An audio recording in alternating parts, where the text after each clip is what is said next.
வணக்கம் ஜி.கே. அஸ்ட்ரோவின் இன்று மாலை 6 மணி நேரப்படி இன்றைய பஞ்சாங்கம். இன்றைய தேதி பிப்ரவரி 27, 2024.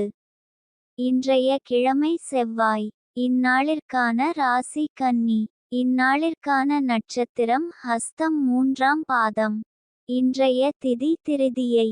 இன்றைய யோகம் கண்டம். இன்றைய கரணம் பத்திரை.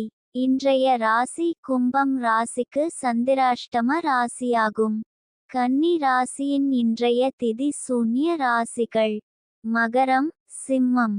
ஹஸ்தம் நட்சத்திரங்களில் செய்யும் சுப காரியங்கள்: ருது சாந்தி, பூமுடித்தல், சீமந்தம், பெயர் சூட்டல், முடிவாங்க, விருந்துண்ண, உபநயனம், விவாகம், சாஸ்திராபியாசம், விதை விதைக்க, கும்பாபிஷேகம், கிணறு வெட்ட, நந்தவனம் வைக்க, ராஜ தரிசனம், கிரகப்பிரவேசம், காம வியாதிகளுக்கு மருந்து